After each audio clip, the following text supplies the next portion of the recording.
War Eagle Auburn family, welcome back to another edition of E2C Network Live, where we sit down, we get together, and we talk about what's going on in the world of the Auburn family spectrum. Today, we're going to be talking about some Auburn basketball. We always tend to be Auburn sports heavy on this channel, but if it's orange and blue, it is what we do. Appreciate you joining us, whether you're watching this live or on the replay.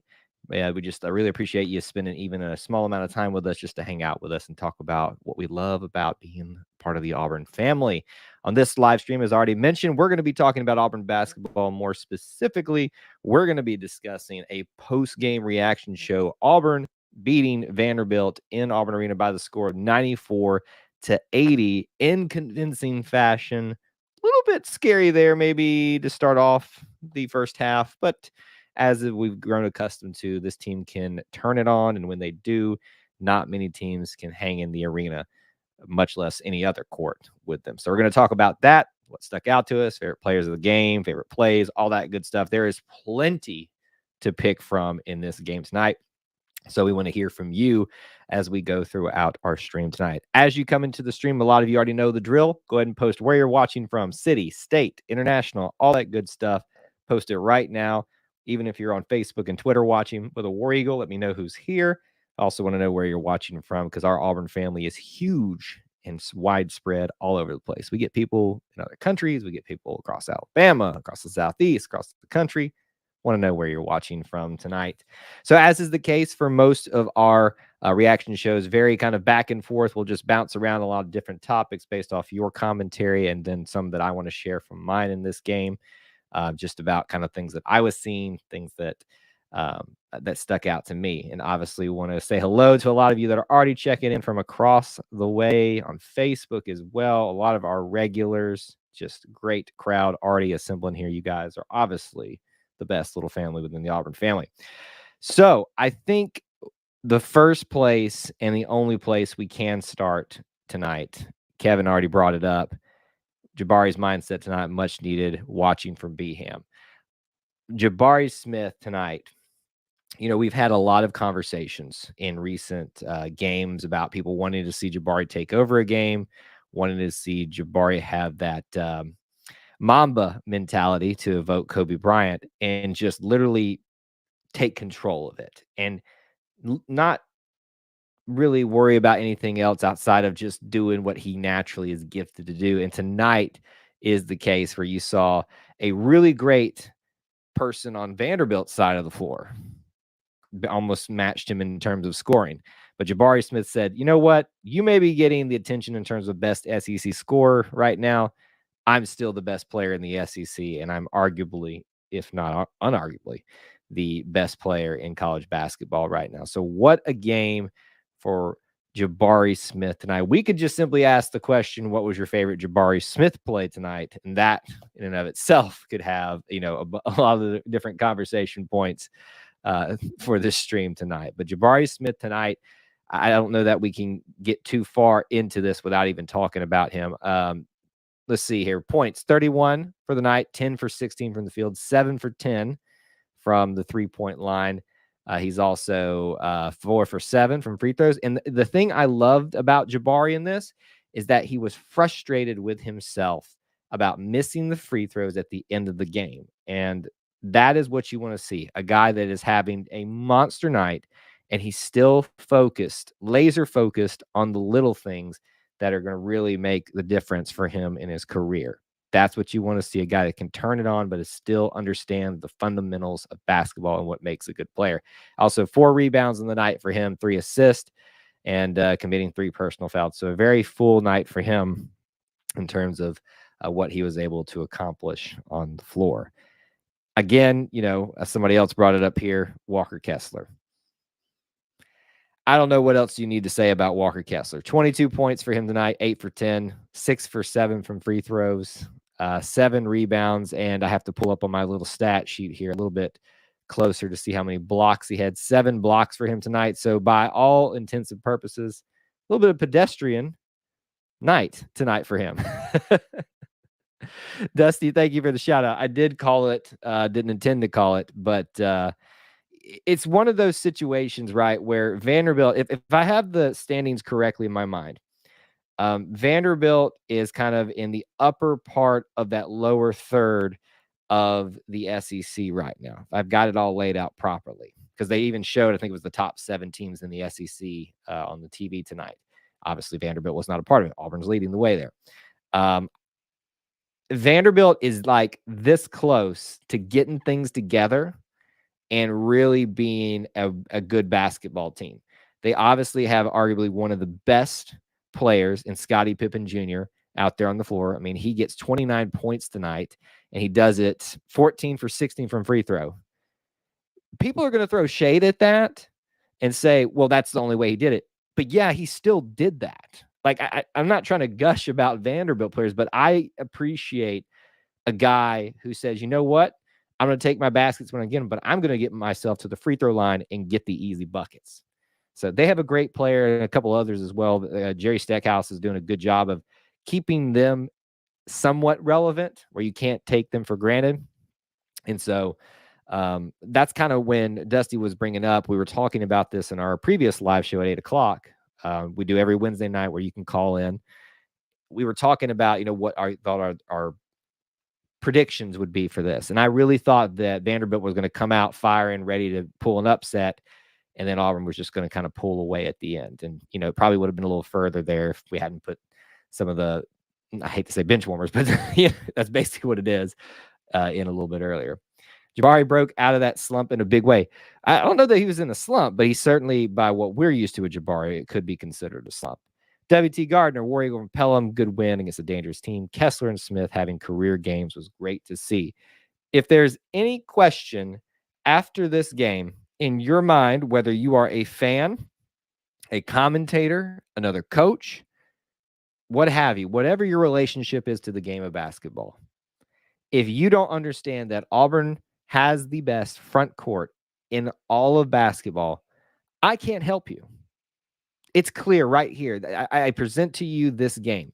31 points, 22 points, and that the points don't even cover the effect that these two had on the game. I mean, literally, let's see here. I'm trying to look for bench points. Bench points for Vanderbilt, 15. Both of them eclipsed even their bench points. I mean, I know that doesn't seem like an important thing there, but it just goes to show you how incredible they are. Let's see. Look at Zach Blackerby's latest tweet, and unfortunately I cannot look at it because of my system I have set up here. It kind of doesn't work well, so I'll have to trust you that it was good. A good tweet there. Big Simp, War Eagle or Fire, he says, but thanks for being here. One of our channel members. Vanderbilt played a really great game, though. I really do think so. And I think everybody recognizes that that's a team that you do not want to take for granted and that you need to come ready to play because you can see what a guy like Scottie Pippen Jr. can do to you. Yes, Kevin, great point as well. See, this is why I like talking to you guys about this after the game because we can sit here and talk about Jabari and Walker all night, but we need to talk about all aspects of the game. Tonight, you got Katie Johnson, who's only got 7 points and would be in what we would consider a little bit of a slump compared to what we're used to. I mean, he started out the season basically putting us on his back and winning a few games. And you've seen maybe a little bit of slump, but maybe that's been kind of a measured slump. And I don't mean maybe not necessarily measured slump, but a strategic way he's kind of pulled back his game with him and the coaches. I noticed that, and even the commentators on TV noticed that he's now looking to pass a little bit more. And maybe it's just him internalizing and saying, you know what? I have been getting a little self-focused in these games. I have been, trying to do a little too much at times. I need to make sure that what I present in the game, the challenges that I present when someone's trying to guard me, focus on looking for that pass so that I can open myself up for more when I drive or when I want to jump back and nail down a three. So I was very impressed with his play tonight in somewhat limited play time, not as much time. He sat on the bench for a little bit there. Good to see you, War Eagle. Zach's tweet was that Jabari said to ESPN Network, there was nothing they could do. This was one of the nights where Jabari Smith is just, you can't stop him. you can only hope to contain him. Also juxtaposed to Scottie Pippen Jr. I know I keep going back to him, but I want to give the guy his due. This is a man who will get his points. You can only hope to contain him, and for how long. Tonight, we saw that with Jabari Smith. He is a guy that's knocking down threes, first of all. 7 for 10. Come on, man. That's just unreal. The logo one, he's making his free throws for the most part. He's driving to the basket. He's playing defense, getting rebounds, getting block shots. He's just all over the place, and then just doing turnaround jumpers and getting fouled and all that together. Just absolutely incredible. Big Simp says, Cambridge, no more threes, please. I hear you on that, Big Simp, but here's the thing is we have to trust that Coach Pearl has given him the green light. And so if he's given him the green light, then you got to trust that that's for a reason. Devin is a very streaky, sporadic inaccuracy at times three-point shooter, but you need to have, for what he does, he needs to be respected for the threat to make that three. And so if you're going to do that, you have to take the shots, because that's what opens him up to drive and just slam in there and go in and get offensive rebounds and stuff. So it is frustrating. I saw that shot go up. I know the one that you're probably thinking of right now. And I'm like, ugh, but it's still important for him to keep that as part of his game. Devin, thank you for the update. This is like your responsibility from now on into perpetuity. 1,000 tweets in 5 minutes, 13:45 and 15. These are the responses, memes, meme blasting Vanderbilt at the end. I hope they are being good sports about it, unlike certain teams out there. Hopefully they're just taking their L and going home. Even with reduced time and touches, Flanagan still hustles in the game. I'm going to go ahead and step out and say that I think we can rest assured that Alan Flanagan, outside of transferring somewhere, will be back. He'll be back playing college next season. I think it's clear that unless he just goes on a tear from this point on, that he's going to need some more time to get back right again in play time, mindset from that injury. But what you brought it up, WT. The fact that he's out there hustling, doing the things he needs to do to be a good teammate, keeping himself relevant in terms of starting. He only, 2 points tonight, and only took 2 shots all night, but he's still out there giving effort. And I think people, they'll give Zep Jasper a pass, who doesn't get any points tonight, for doing that type of thing. But I think it's because we've been used to Alan Flanagan doing more in the points category that we're a little bit harder on him. I think on nights like tonight, you didn't need anybody else. And that's why Jabari's the best player in the country. I agree. Let's see here. No more slow starts, especially on the road. Yahari, those are much harder to manage and come back from when you're on the road. That's why I didn't panic when we saw that 11-0 start Vanderbilt had. It was going to be a little bit of a shorter climb out of that, but we are very capable of doing that on the road. At home. And on the road, it's a little bit different story. They asked Jabari why he was shaking his head like Michael Jordan after the shot. Quote of the year, I realized it was nothing they could do. Words of the player of the year, Jabari. And listen, there is a little bit of gravitas, a little bit arrogance in that, but there's a certain level of the guy has earned that gravitas, that almost arrogance to say that, because he said he has shown that he takes care of business in all these other categories. He's a team player. He's not overly arrogant, but there's the time where you just have to recognize I'm better than everyone else on this court, and no one can stay with me. I loved the few times that we got Jabari and Pippen Jr. Matched up together. That was some good basketball. That's future NBA talent playing each other right there. Could you imagine if we played Gonzaga, Gonzaga's schedule? I will say that there are a few teams out there, and I think it's the Big West.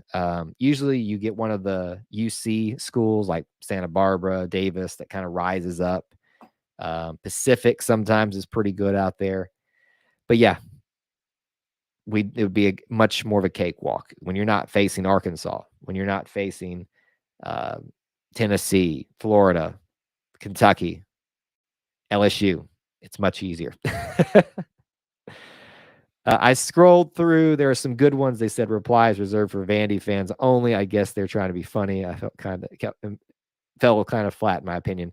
Yeah, sometimes you have to scroll through a few of the duds, so to speak.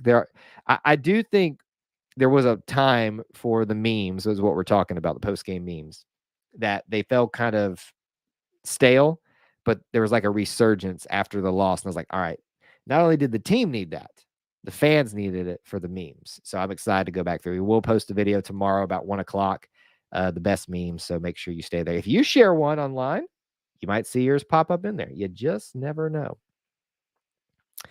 On to Florida. Unbeaten Lake says, we don't play well for some reason whenever we go there. Well, I think that you would say that for any road game in the SEC. It's hard to really get something going, especially if you get down late. What's going to be key for Auburn in that game? Staying out of foul trouble, taking care of the basketball. You can do that. I think the talent will overtake Florida eventually, and you can stand drives and their home court advantage.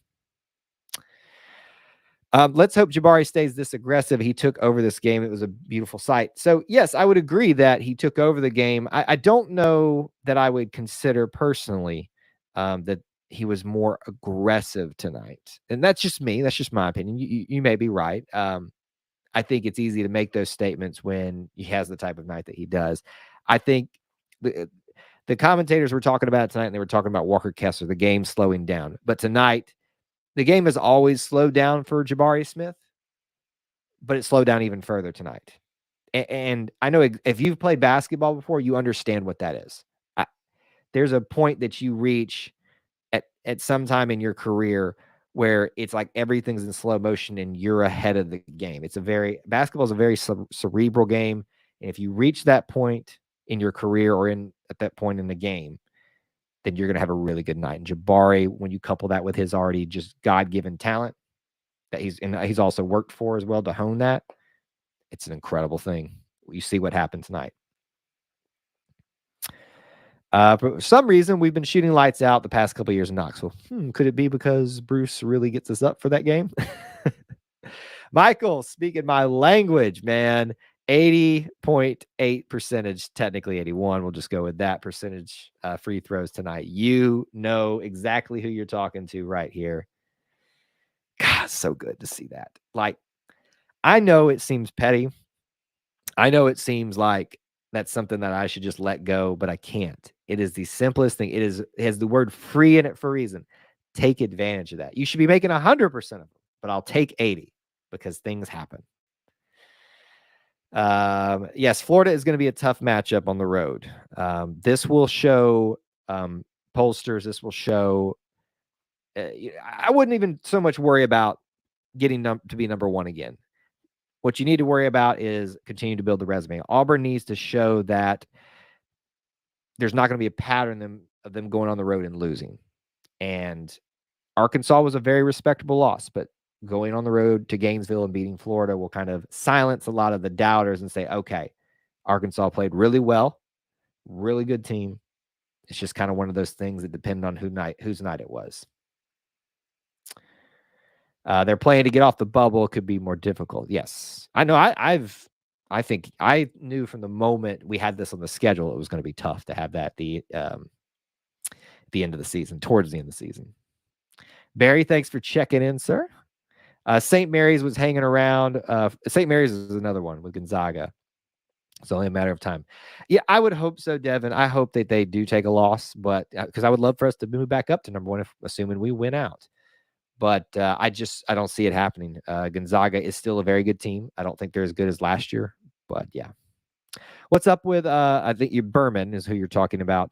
He had some type of injury, and I think unfortunately it doesn't look as serious as Alvin Flanagan's was, but it's something that's really nagging him and keeping him off the court, which was when you got a guy that's a former walk-on that's earned legitimate playing time, and you have an injury happen like this when he's kind of in a role, it really kind of puts him back further, all that ground he gained back. So you hate to see that. Yes, and I'm glad he is willing to admit that. He looked very frustrated with himself after he missed those. It's very rare to find a guy with his talent, recognizes these things, and is humble about them, but also willing to be, I'm the best player on the court tonight. And just saying that is not make him arrogant. Thoughts on Flanagan's performance? You may have missed that a little bit earlier, Kyle. We discussed it. Obviously, when you look at stats, not exciting whatsoever, but what you want to see is a guy out there giving effort and heart, especially if you're a starter. And if he continues to do that, the shots will finally start to fall. The rhythm will come back. Basketball, as I said, is a cerebral game, but it's also a very rhythmic game. It's kind of like a dance, It's all about timing, anticipation, connection, chemistry with your team. I know we say this a lot, and it sounds like a broken record. It will take time for Allen Flanagan to get that back fully. And it may not be till next year. But yeah. Dusty, thanks for hanging out with us for a little bit. And appreciate you reminding people to smash that like button. UGA only has one SEC win, and we all know who that is. I don't see Gonzaga losing. They're playing Pepperdine in a high school right now. Oh, goodness. Gonzaga will lose. I don't think Gonzaga will lose in the regular season, but I don't see them getting past the Elite Eight. Maybe not even the Elite. Have to see. So here's the thing. It's going to depend on who they get in the tournament. That's going to really be what determines how well Gonzaga does. Now, I've always had two rules of thumb, and I'm going to give you a preview of this because, just by the way, we're going to be doing a bracket challenge that I hope you'll all participate in. We're going to have a prize as well. So just stay tuned for that. My two rules of thumb are: you never count out Tom Izzo, Michigan State, and that's a very vague thing, but expect Tom Izzo to do big things with Michigan State, and never count on Gonzaga to go far. Now, they broke that last year and went far, but that's kind of what happens. Sometimes you get proven wrong. All right. Right now, I'm going to take Jabari Smith and Walker Kessler off the table. I'm going to start doing this because we all agree. Well, how about I'm going to take Jabari Smith and Walker Kessler on the table. Who is your player of the game outside of those two? Taking them off the table. It's done. You can't have them. Who's your player of the game? Post it right now in the chat. They lost to the Bums at home. Garbage. Yeah, an Alabama loss continues to be a confounding thing if you take one. It's there's nights where they'll show you that they can beat the best in the nation, but then they can't handle the simplest things, which we kind of almost messed it up too with Georgia. So it's one of those things that I think there's more favorable perception for Alabama basketball, so it doesn't really count against them all that much. But if Alabama continues to lose, it'll look much worse. Jabari Smith. I took Unbeaten Lake. I took him off the table. Who's your player of the game outside of that? Because it's too easy. Green, Jasper for his defense and ball handling. Yeah, defense was at a premium tonight. Personal fouls, 27 for Auburn, 23 for Vanderbilt. We had 4 guys in foul trouble, serious foul trouble with 4, that being Flanagan, Jasper, and Johnson, all guards, all having trouble keeping their hands off of Scottie Pippen Jr. I think Wendell continues to show that his best place is coming off the bench because of that rhythm that he brings, different rhythm when he comes in that game for the first time and kind of changing things up. Defense are not ready for him. Outside, Jabari Smith, Wendell Green. It's, if we ask just the general player of the game, obviously the easy answer is Jabari Smith with you almost don't even want to give him number 2, but 22 points is nothing to really snuff at. All right. Play of the game. What was your favorite play of the game? You have a lot of options out there to talk about. So I know that one's a lot, answering who's the best player outside of those two is maybe a little bit difficult. But what was your favorite play of the game? I think there are several, and Wendell Green was involved in a bunch of them. But what was your favorite play of the game? A lot of other people are saying Jalen Williams. Yes, I think Jalen Williams is obviously, my love and affection for Mr. Jalen Williams and how great of a team player he is. And quite frankly, the heart and soul of this team, because he's a guy that comes in and you understand that he understands the assignment. I know what I'm supposed to do, but I can also turn it on a notch and be a little bit of a gamer myself. Tonight, Williams 8 points, 4 rebounds, 1 assist, stays relatively out of foul trouble, makes all his free throws. What more can you ask from a guy? W.T. Gardner brings up a favorite play of the game. Was Kessler stealing the ball and running it for the finger roll?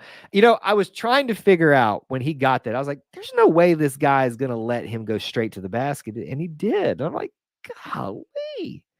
It almost looked like he was going to do one of those little soft dunks in there, and he just kind of laid it up in there. So that's a good one, because that's not something you often see, is a big man at the top of the arc taking a ball away and then taking it to the other side. That's a pretty good one.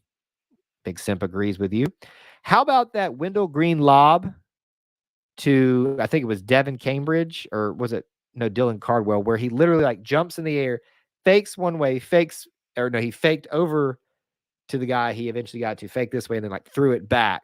It like juked me out several times. Wendell Green was absolutely amazing. A lot of people love the Walker Kessler steal. Jabari Smith logo 3-pointer. How about that one? The funny thing is Wendell Green's probably thinking at that moment, hey man, that's my thing. What are you doing there, guy? Don't be taking my thing. What else? We've talked about Katie Johnson, Jabari Smith, Zepp, Kessler, Flanagan, Green, Williams, Chris Moore getting points tonight. Obviously, in they call it garbage time, but I hate that word. Cambridge, we've talked a little bit about. Cardwell continues to produce in very important time. So I like to see that from him. James, we brought up earlier. If anybody thinks that they're not the best backcourt, and technically it's front court, it's confusing. So I used to always get this flipped around. Front court is your big guys. Backcourt is your guards and stuff like that. It always gets mixed around. And I'm still to this day confused if I've still got it mixed around, because it seems like backwards. Let's see here. War Eagle, thanks for checking in, Walker. Midair fake by Green was a good one. David, thanks for checking in. I know it is a late one. We're going to stay on here for a little bit more tonight, though. Front court, everybody's it's confusing, man. It is confusing. I get it. Can I just say I love Jabari's reactions on the sideline? Can you tell he just loves his teammates? And so I think when you talk about what makes a team special, is it you having the number one player? Is it you being a great offensive team? Is it, you being the unconventional best team in the nation? It's guys coming together and understanding their roles and accepting that, but also being willing to take a back seat. And when you have a guy who's the best player in the nation willing to take a back seat, there's a basketball movie out there called Coach Carter, and in it he quotes a piece of literature. I'm going to blank on it. It's Coach Carter, and in there this guy quotes as saying, what we fear is not that we are inadequate, that we are powerful beyond measure. Us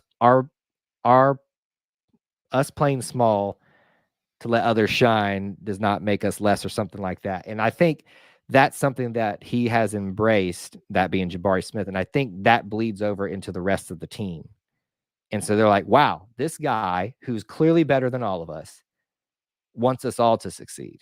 And there's always some of that on team, but there's something special about that. It is sad to think about this, but we have one more game in Auburn Arena. So we've got, I'm trying to think here.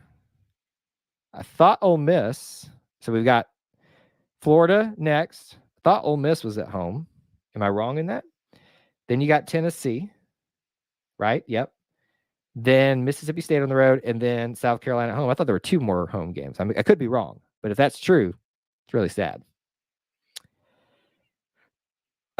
Craig says Green is so awesome, but sometimes under pressure he tends to rush shots. instead of passing around. I think they all tonight showed, especially the guards, a desire to do a little bit more than they needed to at times. And I think that's probably one weak point of the guards. Let's see here. Totally a basketball school.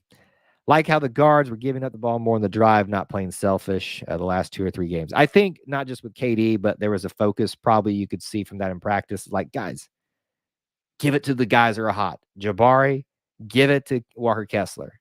If you got the open shot, take it. But make sure you're looking for that second pass.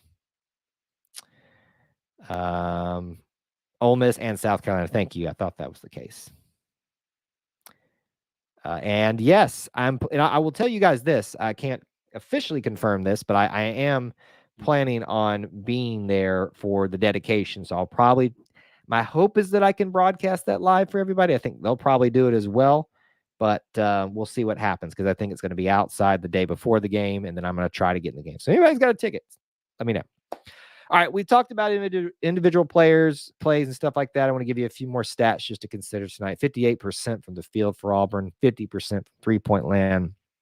I already talked about that beautiful 81% from free throw line. Seen that Denzel Washington meme where he goes, "That's me tonight." That's just how I feel right now. 17 turnovers. Let's see here. Total rebounds. It wasn't really that big of a margin, 33-26. Auburn wins that. Bench points 32 for Auburn. A lot of that coming off the back of Wendell Green, but spread amongst the bench there, which is good to see. And then 9 blocks. Most of those are Kessler's. 8 steals, 20 assists. But lots of ball sharing, defense, Jabari Smith. That is the 3 things tonight that you need to take away. So Ole Miss will be the last game under. No. I don't think that the name Neville Arena will take effect until after that game. I could be wrong, but I think they're dedicating it, but it'll still be technically Auburn Arena because I don't know, actually. We'll have to just find out when we get to that point. I know this is a bit off topic, but when I turned the Alabama game on this evening, my son started chanting, "Lose, Kentucky, lose," and I just cracked. In the future, it will be called Pearl Neville Arena. I disagree. I don't think that should happen. I think it should be, assuming Coach Pearl continues on the track that he's on, I think it should be, and I know this sounds a little bit kind of, but you'll get used to it, Pearl Court at Neville Arena. It's the same kind of thing that you do with the football stadium, Pat Dye Field at Jordan-Hare Stadium. And, Hare is an administrator. He's not, and he was a former football player too. But you see that happen a lot as things are named for more than just coaches and players. Bryant Denny, I think, was one of their administrators as well. So I think Pearl Court at Neville Arena has a nice, even flow to it. Pearl doesn't want the arena named after him. We may want it, but he doesn't want it. I feel pretty confident in saying that. Final count on the tweets for the night, 1,537. So obviously not as super excited for the tweets and the meme game tonight, but still we did the damage. They got the message, right? All right, get your last minute comments and questions in here on a very late night stream for us. I appreciate so many of you staying up late, and I think a few other people were going live too tonight. So thank you guys for choosing us tonight to hang out with. A couple of reminders for you. Check out links in the description. One of the things that you can do to help support our content is becoming a channel member. You can have an icon next to your name. Also get access to emojis such as the new peacock one. Those are for our channel members, $1 a month. You just hit the join button. It's easier to find it on a desktop, but it's all it takes, $1 a month. But there's the Booster Club, PayPal, TeePublic, other ways you can help support our content, or just being here, smashing that like button, because you guys are the best little family within the Auburn family. We appreciate you spending some time with us. Look for my video tomorrow with the best memes. Hope you'll watch that. Share with me your thoughts, favorite ones that you saw in that video or ones that I missed. That's what I want to hear from you. And I said this on our previous live stream, but I'm going on vacation this Saturday. So there will definitely you should not expect a post-game show for the next 3 games, unfortunately. Well, for the next 2 games. I will be back the Saturday after that. Hopefully I can get a post-game show done after that, after we get back, but we'll have to just kind of wait and see. So just starting this Saturday, you'll see some content here on the channel and on social media, but it'll be on a limited basis. So just keep that in mind. If you're like, where's Kyle been? That's what's going on. It's time for a little bit of a vacation. Cool, Luke. Thanks for hanging out with us. Good night, and War Eagle. How many wins do we need to win the SEC? That is math I'm not prepared to do at 11:51 at night on the Eastern Coast.